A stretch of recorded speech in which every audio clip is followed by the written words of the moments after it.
of our public life that is under attack from the same group of people who are attacking our wildlife. Anyway, my name's Pete Martin. I'm from Gloucestershire Against Badger Shooting, or GABS. I always try and tailor my speeches to whatever Don hasn't said. So thanks very much. And I'll be on at the Comedy Store later. From the GABS point of view, what I'd like to talk about first of all is what's going on the ground, because I recognise a lot of faces here, and they are from being out on patrol one way or another on the ground in the Cull zone. And that is the most important thing that we can do.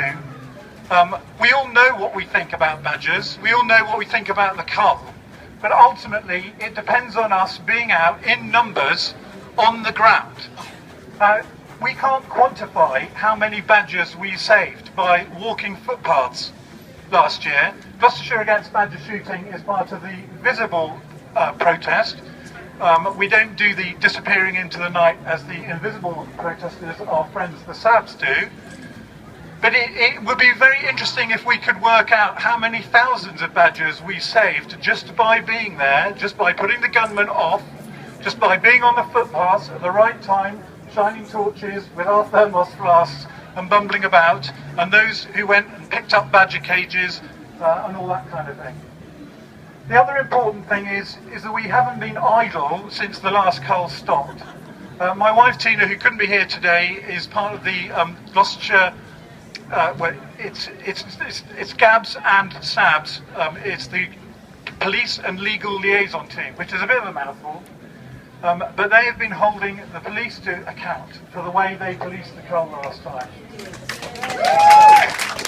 So we were in contact with the police right from the start, so we were quite surprised in the early part of the Cull that we were being hammered by the police and stopped and searched and followed, when in fact certainly GABS members who were in bright fluorescent jackets were entirely visible, and everything we were doing was above board and legal. Now the police realised now that they made a lot of mistakes. Every time we were intimidated by a colour and we reported it to the police, nothing was done. We've now discovered through the liaison team that no records were kept either. And so when the report went back to the IEP that the cull was safe, that's because there was no evidence. And the evidence wasn't supplied because the police didn't in fact record it.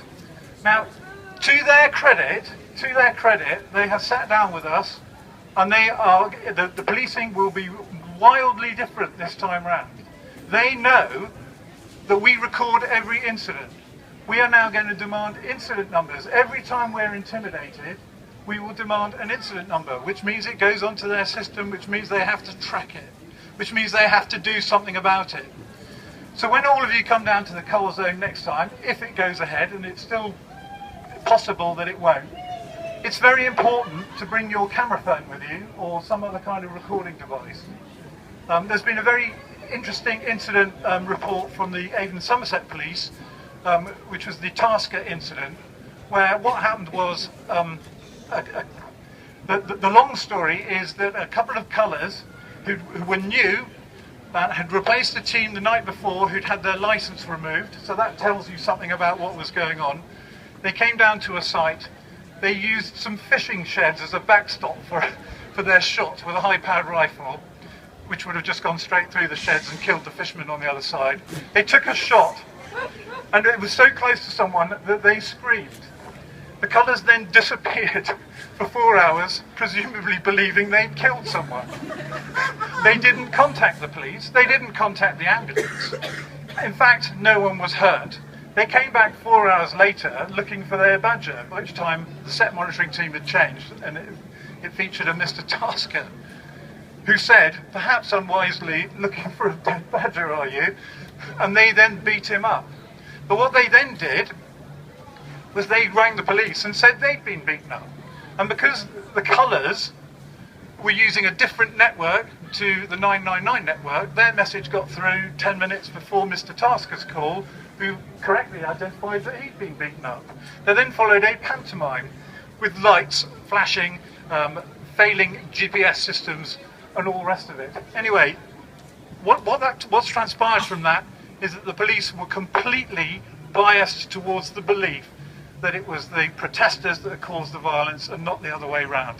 But they have learned an incredible lesson from that. The Tasker report is the most embarrassing thing for any police force to have had to put out. All the complaints bar one, which was they didn't turn up in time, were upheld. Now, we have done that as a group. I don't mean me and my wife, I mean you, all of us. We've done that, so give yourselves a round of applause. Moving on from that, we have been monitoring sets in the Cull zone ever since.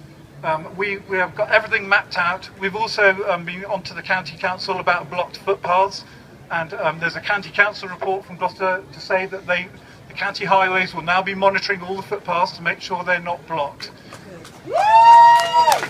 So at least we can get around. So there's lots and lots of activity going on, you know, what we really need from all of you, and I'm not going to go into the rights and wrongs of the Cull because Dom's just done that and we all know what we think. But what we need from everybody is to keep this pressure up. We have purchased in GABS, I don't know what the number is yet, but it's probably 5 thermal imagers to go out on patrol with, and that's really important because last year there was a feeling that we may well have walked past wounded badgers that had holed up in bushes that we just didn't see with our torches. Now we can see them. More importantly, we can see where the colours are. We'll be able to see live badgers in cages through the undergrowth. We'll be able to see who's following us and what they're intending to do so that we can get out of the way. And the last thing I'd like to talk about is the vaccination effort. GABS is not directly involved in the vaccination effort. There is a separate group in Gloucestershire that's doing that, which obviously we're in close contact with. But we are starting to find, as Don was saying, that a number of our local farmers, and an increasing number, do not want the cull. They have started to read the science, and here we are in the home of science, and they've started to agree that vaccinating is cheaper, more effective and faster than culling.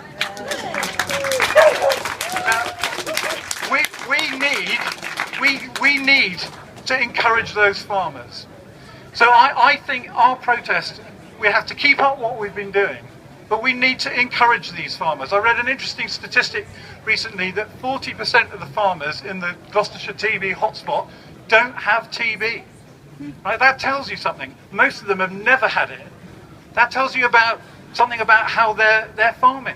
So instead of the NFU going after badgers, they should be getting down to these farms and asking these farmers why they've never had TB. What are they doing right that everyone else is doing wrong? Okay. Now we need to encourage them. So what I would hope is when we all get out into the Cull zone, if we find angry people blathering on about wanting to kill badgers, let's not be angry back. Let's just explain the situation. Let's talk to them rationally. Let's get those of them on side that want to be on side. Because I actually think this cull will be cancelled when a critical mass of farmers say, we don't want it. We want a speedy solution to TB. And if we're going to tackle badgers, it's patently obvious that vaccination is the way to go. Anyway, I've blathered on for too long. Thanks very much for your support. And I'll see you in the Cull zone. Or hopefully not.